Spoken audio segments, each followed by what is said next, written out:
Welcome back to 8 Metal Strings. Today we're doing something a little bit different for the channel where you are asking me questions and I am giving you my thoughts on them in the form of a Q&A video. A tried and true format, and I just like talking to you guys and finding out what's on your minds. So let's get into some of your questions. So our first question comes from @secretidentity, and they say, how did you end up on an 8-string from a formal jazz education? And what was the most surprising thing that you carried over that you weren't expecting would? So I ended up on an 8-string guitar simply because I thought it was cool.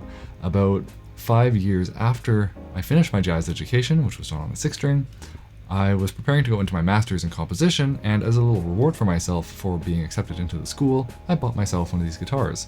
I had kind of heard about Animals as Leaders way back in 2010 or 2011 during my schooling, but it wasn't really until, about 5 years ago that I got into their music. And that's when I started noticing these cool guitars, and I started thinking of the possibilities that this extra range would afford in improvising. So I was coming at it from a jazz context. I wasn't coming at it from wanting to be a metal musician like most people. So that's kind of how I ended up with the 8-string. In terms of what carried over that was kind of surprising, I don't think anything was really surprising that translated from 6 to 8. What was more surprising to me was that a lot of stuff didn't translate, or kind of this growing pains of having to learn 2 new bass strings and recontextualize all the other strings on the guitar. This is something I've talked about in videos before, but basically when you replace your low notes on the bottom string, the whole context for kind of how you find your chords and your scales and everything changes. So that was the hardest thing for sure. Maybe to actually answer the question, the thing that translated was the ability to tackle an instrument with kind of this open sense of learning and without having expectations on myself. In other words, I was pretty forgiving on myself even when I was encountering these difficulties. So that just open mindset of learning for a long time really translated to a new instrument. Tommy T asks, can you make a beginner's guide specifically for E, B, E, A, D, G, B, E tuning? That's a mouthful. In other words, drop E tuning. Can I make a beginner's guide for that?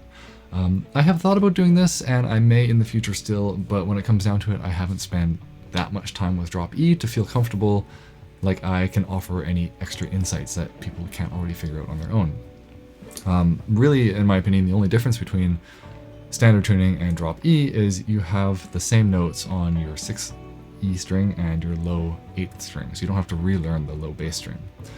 And because of that, all your shapes are going to be different as well. So for instance, if you are trying to play an octave in standard tuning, it's going to be your normal octave shape. But if you're in drop E, that is now going to be a 9th because we've just extended the range of the guitar. So the octave is going to be on the same fret. This affords you the ability to do these 1-finger power chords, just as you would do if you were doing, say, drop D on a 6th string. So that can be nice, and it can also be nice because you get these big power chords where you can use your low strings. If that's the sound you want to do, then this is pretty beneficial. I find it's not something I gravitate toward, so I don't need to go into this tuning. In general, people talk a lot about tunings. I think a little bit too much. They're too obsessed with what is the best tuning and what's going to afford them the coolest sound. There's no magic to specific tunings. Each tuning will afford you different chord shapes, different interval shapes, and different options, more accessible than others. But when it comes down to it, you're going to have to get good at your instrument. So pick a tuning that you like and that speaks to you, and just learn it well. If you learn one tuning very well, it's actually pretty easy to start going into other tunings later. So that all being said, if you like drop E, do it. It's cool. Mestis is a great band with one of the guitar players from Animals as Leaders, and he uses drop E tuning basically in all the songs. So there's a lot of material out there to work on with drop E. If you don't feel like you need it, then don't do it. Stick in F-sharp standard. It'll allow you to keep the shapes that you know already, and then from there you can explore other things. Our next question comes from @Gabriel Gauna, and they ask, one thing I've been curious about is the setup on an 8-string versus a 6-string, such as action and neck relief on the bass side of an 8-string versus the treble side. Mostly, I've never been sure what the optimal range for the bass side is.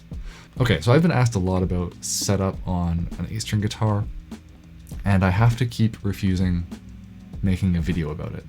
And the reason is because there are just too many 8-string guitars out there that are built so drastically differently from each other, with different bridges and different tuners, and some have fan frets, some have 2 truss rods. There's just no way to make one video that covers everything. Also, I just don't have that much access to a bunch of guitars, so I really can only talk about setting up my Okazaki, and that's only going to help a handful of you. So that's why I haven't made a video yet, but I don't think I need to. Really, it's not that scary to do your own guitar setup, and there's nothing that's really going to happen if you make something worse than it was before. Just keep track of what you're doing, and you can undo it, right? So don't be afraid to take your little Allen wrench and start raising and lowering the action at your bridge. Don't be afraid to raise and lower the pickups to figure out how that affects the sound. And don't be afraid to turn the truss rod. Turn it about a quarter turn, 90 degrees at most at a time. Let it sit, do the thing where you detune the strings a little bit, tune them back up, see how that affected the neck, check the relief, do all this stuff, and it should be fine. If you didn't like what happened, you can undo it.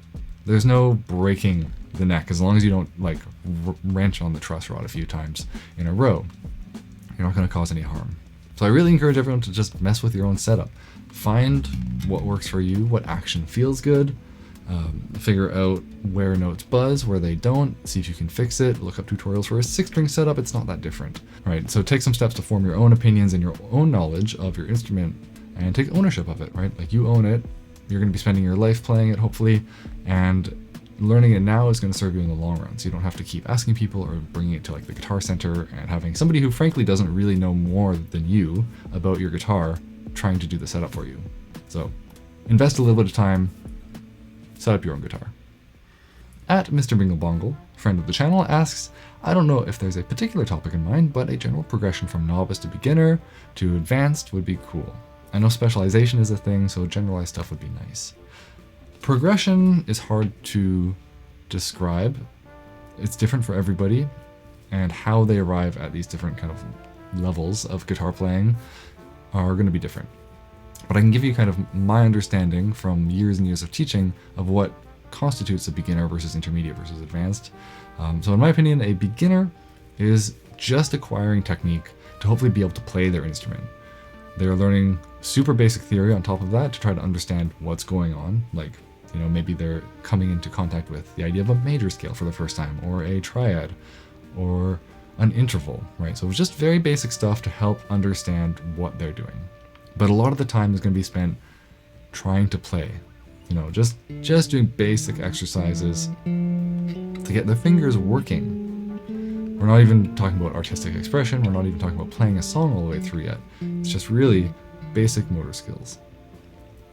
Once you kind of acquire that and you have some maneuverability on the instrument, then you kind of move into that intermediate range where you are applying these techniques to songs and playing music. It feels like you're playing music, at least. You get into detail work at this point with your specific techniques, trying to target problem areas that you're having based on the songs you're trying to work on. And the theory knowledge starts to expand and you start to collect different ideas, but it can still feel like they're just disparate floating theoretical ideas that don't really connect with each other or with your instrument. But your head is starting to get filled with them. This is kind of where most students will come to me. They know about a lot of things, but they don't know how to apply it and how to use it. An advanced guitarist or instrumentalist has their technique down. There maybe are still a few very particular things that they need to work on, but they're aware of them and they can shed them. They also always have a clear goal in mind as to why they're working on these techniques. So they're not visiting YouTube videos that are telling them, oh, you should learn this, you should learn this, you should learn this. They know themselves from their own practice what they need to work on. Their theory also begins to connect, so it becomes more of a unifying music theory, and they're applying it to their instrument. So there's kind of this feedback loop of theoretical concepts informing what you can do on the instrument, and then what you can do on the instrument starts to feed back into what theoretical concepts you want to explore. So hopefully with those kind of 3 levels laid out, it can become clearer when you start to transition into one or the other, or it can maybe even give you an idea as to what you're missing if you want to start transitioning to the other. But I would definitely recommend not worrying too much about what level you're at and just pursuing what you're bad at and what you want to get better at. That is going to be how you progress overall and still have a passion for what you're doing. So we're going to finish off here with some rapid fire questions from @stillhypa, another good friend of the channel. So first we have Animals as Leaders versus Mestis. Well, Javier Reyes of Animals as Leaders kind of is the band Mestis, and they kind of have different purposes in my mind. Animals as Leaders has that quick moving, lots of moving parts, crazy time signatures, polyrhythms, technically super difficult music, and it itches that part of the brain that wants things to change and move. Mestis feels a little more thoughtful in terms of what harmony and what melody he's employing. You know, he comes from a classical background, comes out in the music quite a bit. A lot more chill, even though there are some heavy moments in the music. Technically, it's much more approachable as well. So, like I said, both for different purposes. Don't have to choose. Next question is Miles Okazaki versus Tim Miller. Again, both. Miles Okazaki is one of the most influential guitarists and educators on my own guitar journey. So if you haven't checked out his book, Fundamentals of Guitar, I highly recommend it. You can go buy it, support him. He's a great musician and composer as well.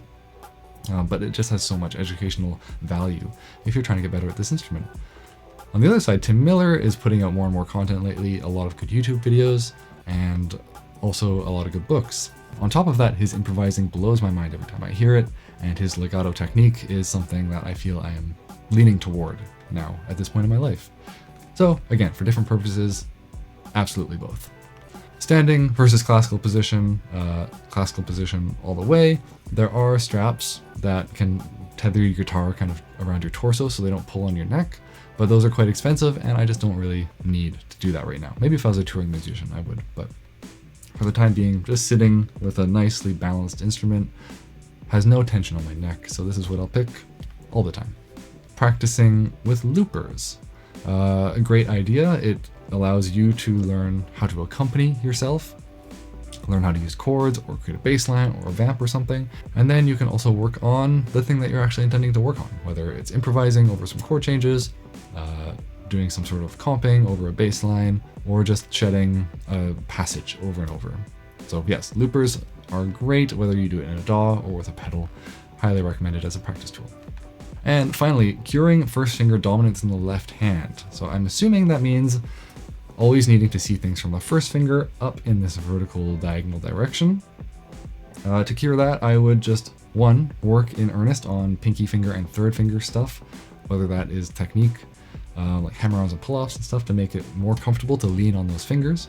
But two, really, you have to learn your intervals from these fingers. So go through your intervals with your pinky. So we'll have like unison, minor second, major second, minor third, major third, perfect fourth, tritone, perfect fifth, etc., etc., keeping this as your starting point. Do the same with your third finger and the same with your middle finger.